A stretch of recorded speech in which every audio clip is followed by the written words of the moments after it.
ओम ओम ओम।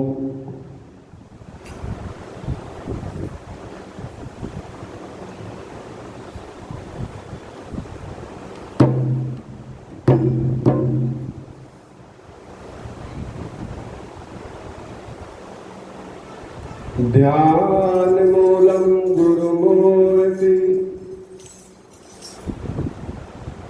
पूजा मूलम गुरुपदम मंत्र मूलम गुरुवाक्यम मोक्ष मूलम गुरुकृपा। गुरुर्ब्रह्मा गुरुर्विष्णु गुरुर्देवो महेश्वरम् गुरुर्साक्षात् परब्रह्मम् तस्मै श्री गुरुवे नमः। अखंड मंडलाकारं व्याप्तेन चराचरं तत्पदं दर्शितं येन तस्मै श्री गुरुवे नमः। तस्मै श्री गुरुवे नमः। बोल सद्गुरुदेव महाराज की जय। आनंद कंद भगवान की जय। श्यामति रामचंद्र महाराज की जय। उमापति महादेव की जय। जय जय श्री राधे जय जय श्री राधे जय जय श्री राधे श्याम।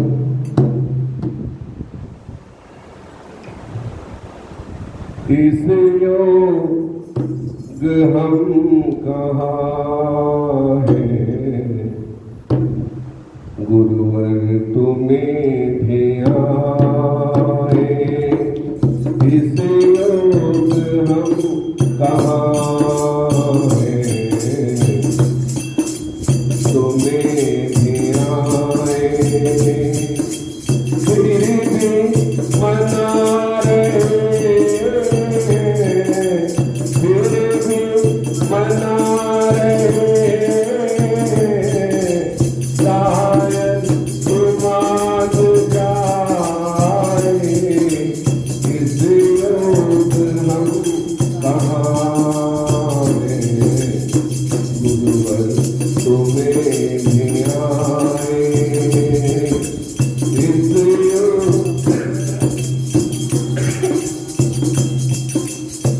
गुरुवर तुम्हें भी आए। फिर भी मना रहे फिर भी मना रहे शायद तुम मान जाए।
सब सजा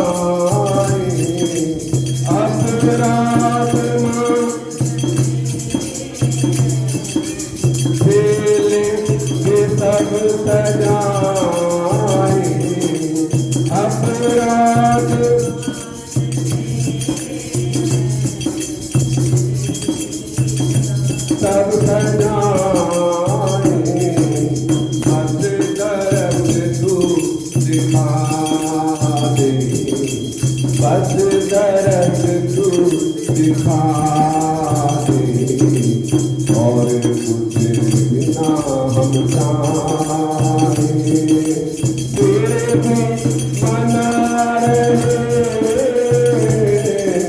तेरे भी शायद तू मान जाए किस युक्त हम कहां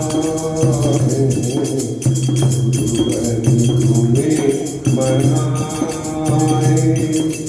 किस युक्त हम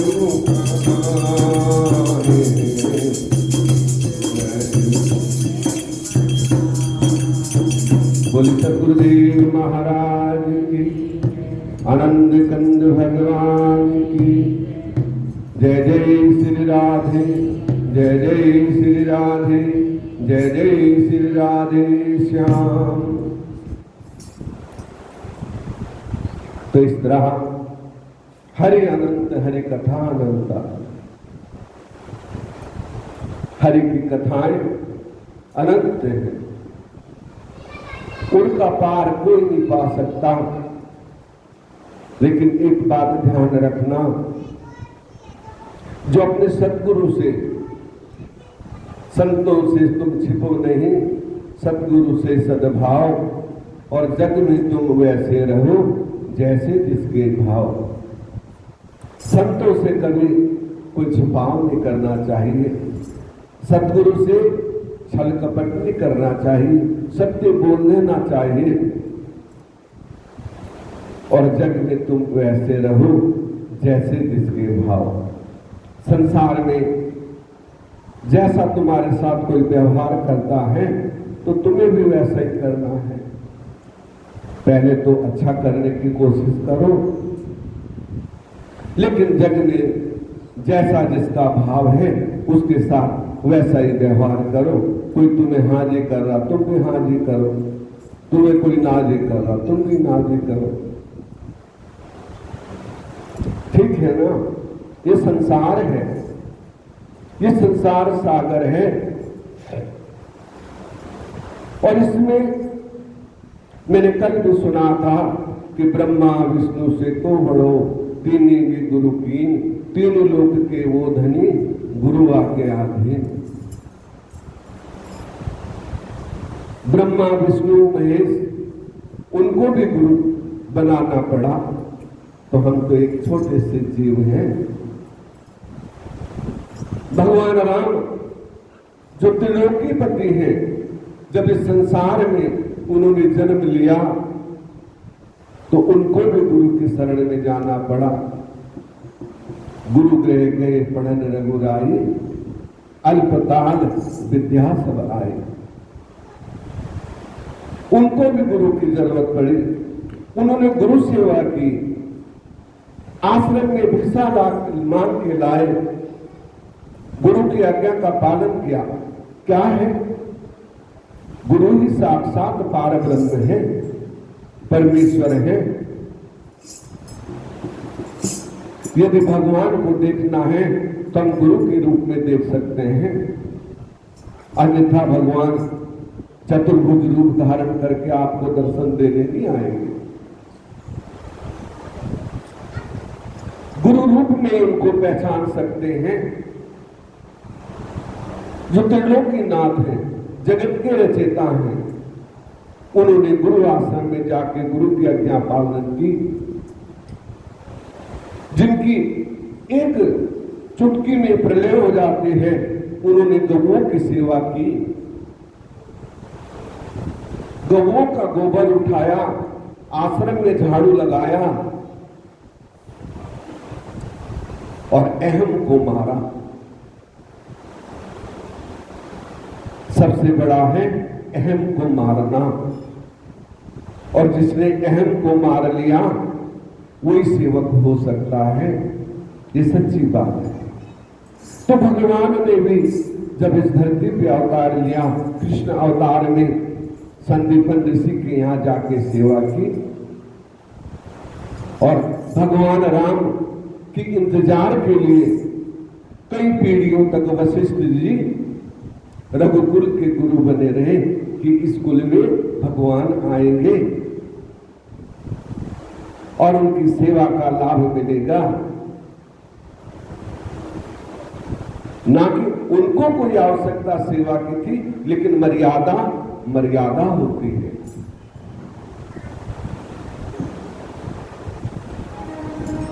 तो ऐसी गुरु महिमा है, इसलिए संसार में सर्वोत्तम गुरु है।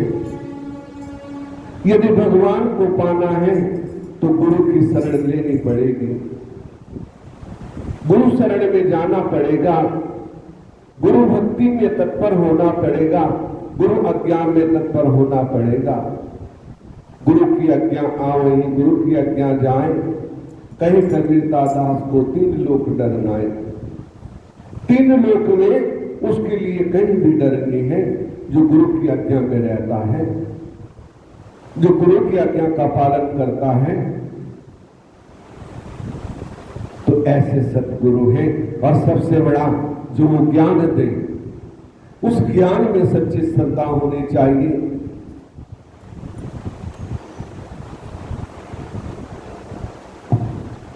क्योंकि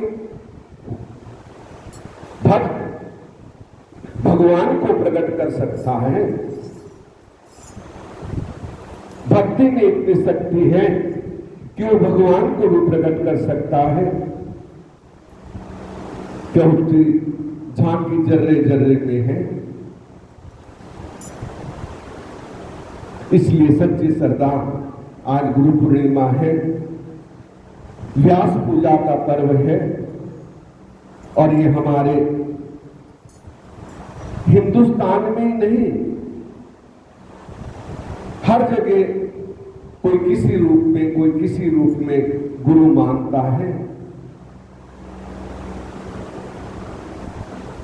तो अपने गुरु चरणों में सच्चा विश्वास होना चाहिए, उनकी वाणी में विश्वास होना चाहिए, उनके शब्द में विश्वास होना चाहिए, तभी हमारा कल्याण होगा। ये नहीं कि आज ये गुरु बना लिया, कल वो बना लिया, परसों वो बना लिया। हाँ, शास्त्र कहता है कि यदि सच्चा ज्ञान ना मिले तो गुरु बना लो, लेकिन उसका भी अपमान ना करो जो तुमने पहले बनाया। ठीक है ना?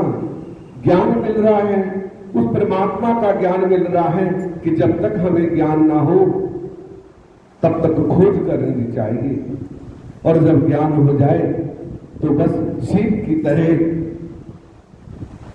मुंह बंद करके समुंदर में उतर जाना चाहिए। और जब समुंदर में उतर जाएंगे तो मोती सौती बन जाएगा। बात तो ज्ञान की है, और जब सतगुरु मिल जाए जो सच्चा ज्ञान दे दे, जो आत्मा और परमात्मा का मेल करा दे, तो फिर वहीं रुक जाना चाहिए, उस ज्योति का दर्शन कर। क्योंकि असली गुरु सतगुरु है। सतगुरु किसे कहते हैं? सच्चा ज्ञान दे दे, हमें आत्मा का और परमात्मा का दर्शन करा दे। और वो कब होगा? जब हमारी भक्ति में शक्ति होगी।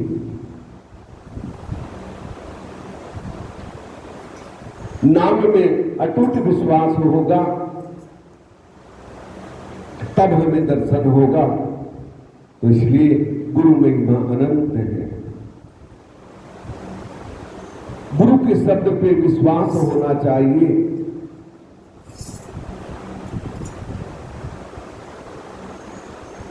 गुरु मंत्र पे विश्वास होना चाहिए, तभी हमारा कल्याण होगा। क्योंकि गुरु के बिना संसार में कुछ भी नहीं है। तो इसलिए सतगुरु पे अटूट श्रद्धा और विश्वास होना चाहिए, तभी हमारा कल्याण होगा। यही सच्चा ज्ञान है। ब्रह्मा जी बोले वशिष्ठ जी के चले जाने पर संध्या ने आसन लगाकर कठिन तप करना प्रारंभ किया। वशिष्ठ जी जैसा कहा था वैसा ही उसी के अनुसरण उसने मंत्र भक्ति पूर्वक शिव जी का पूजन किया। शिव जी ने चित लगाए, उसको एक चतुर्युगी व्यतीत हो गई। तब शिव जी ने आकाश में स्थिर होकर उसे अपना प्रत्यक्ष दर्शन दिया और संध्या ने मुग्ध होकर आश्चर्य के नेत्र बंद कर लिए। शिव जी ने उसके हृदय में प्रवेश कर उसे ज्ञान और दिव्य वाणी तथा दिव्य नेत्र दिए। तब वो प्रसन्न हो शिव जी की स्तुति करने लगे। उसी स्तुति को सुनकर भक्तवत्सल शिव जी प्रसन्न होकर बोले, भद्रे तुम्हारे इस तप से इस स्तुति से मैं अति प्रसन्न हूँ, जो चाहो वही वर मांग लो। तब महेश के बार बार प्रणाम कर प्रसन्न हो संध्या बोली, हे भगवान, यदि आप मुझे वर के योग्य समझते हो, यदि मैं अपने पूर्व पापों से शुद्ध हो गई हूँ, तो हे महेश्वर, हे देवेश, आप मुझे यही वरदान दीजिए कि संसार में प्राणी उत्पन्न होते ही तुरंत कामी न हो जाए।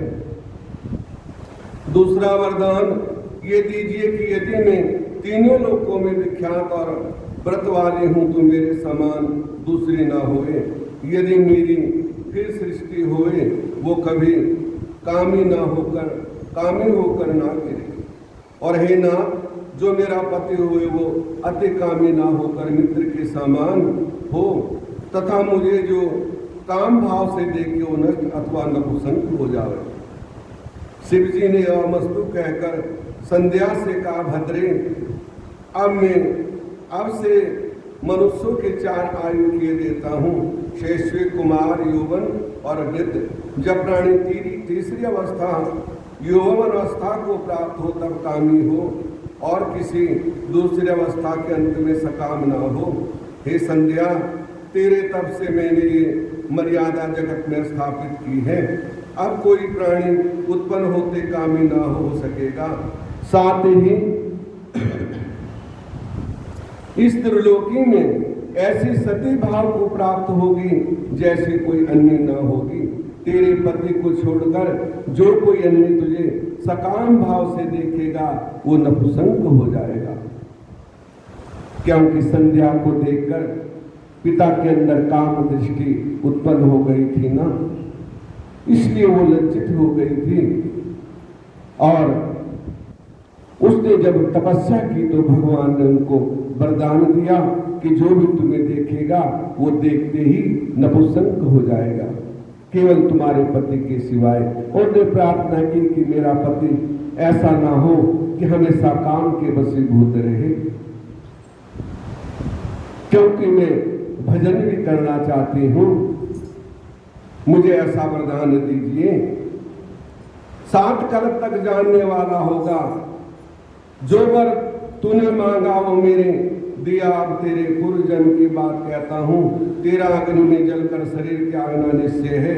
देख, मेधावती 12 वर्ष से एक यज्ञ कर रहे हैं जिसकी अग्नि बड़े जोर से जल रही है। 12 वर्ष से मेधा ऋषि यज्ञ कर रहे हैं जिसकी अग्नि बहुत जोर से जल रही थी। जैसे आपके मंदिर में भी चाहे छोटा ही सही 15 साल से लगातार यज्ञ हो रहा है। आपके मंदिर में 15 साल हो चुके हैं, 14 सालों के 15वां साल लगा हुआ है। प्रतिदिन यज्ञ होता है, चाहे थोड़ा सा हो लेकिन होता है प्रतिदिन। तो ऐसे मेधा ऋषि भी 12 साल से यज्ञ कर रहे थे। यज्ञ करना कोई आसान नहीं है, अखंड ज्योत जलाना कोई आसान नहीं है, ये भी यज्ञ है। हम एक ज्योत जलाते हैं नवरात्रों में 7 दिन, तो उसमें हमें टेंशन हो जाती है और कई बार तो खंडित भी हो जाती है। लेकिन आपके मंदिर में 4-4 ज्योतें जल रही हैं, इसलिए हमारा डेराबस्सी बड़ा सुरक्षित है। इसका प्रकाश पूरे डेराबस्सी में है। ये सत्य है। और चार ज्योतों की रक्षा करना, उनको देखना तुम्हारा ये सेवक करता है हर तरह से। तो ये आप लोगों का सौभाग्य है। चार ज्योत 28 साल से अखंड जल रही है और हनुमान जी की 17 साल स्थापना हुई, 17 साल से अखंड जल रही है। और दो ज्योत तो 28 साल से अखंड जल रही है। राम जी का मंदिर बना तो राम जी की ज्योत भी अखंड जल रही है। 3 साल तो इससे भी हो गए, 3 साल। तो ये आप लोगों का सौभाग्य है। हम तो सेवा करने वाले हैं, हम तो सेवक हैं, सेवक से भी निम्न सेवक हैं।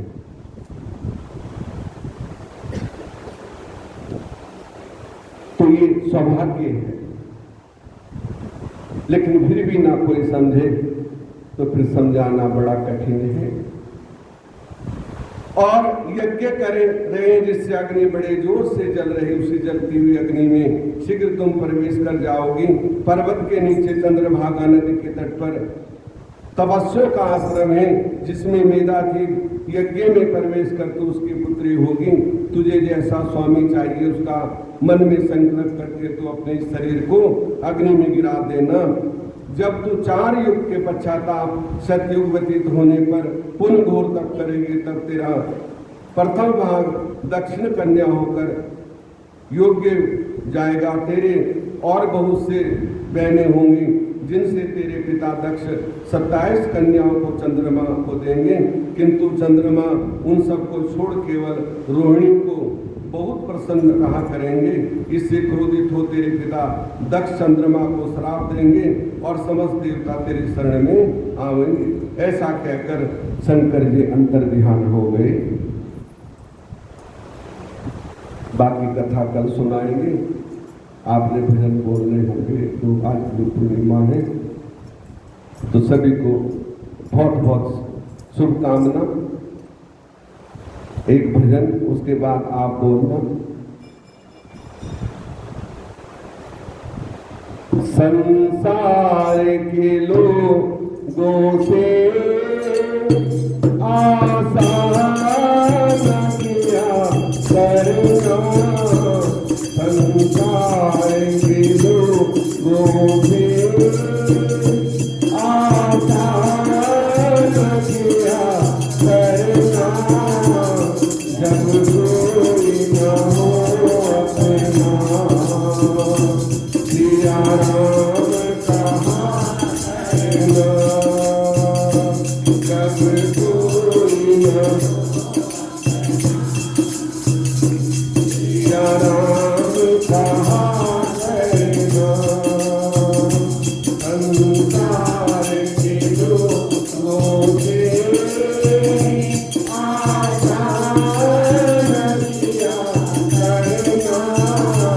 संसार के लोगों से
को मंजूर नहीं, प्रभु आप संभालेंगे,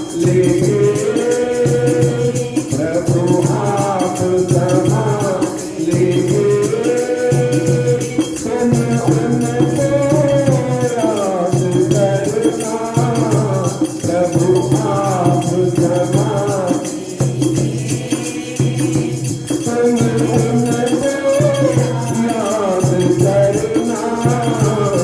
जब कोई न हो अपना, सिया राम कहा करना, जब कोई न सिया राम संसार के लोगों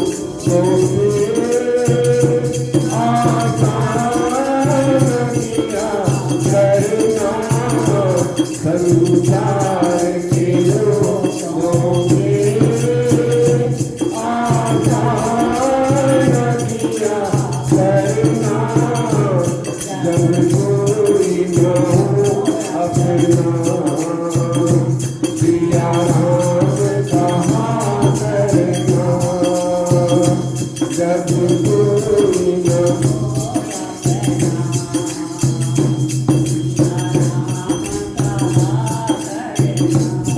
रामचंद्र महाराज की, सदगुरुदेव महाराज, आनंद कंद भगवान की जय। जय श्री राधे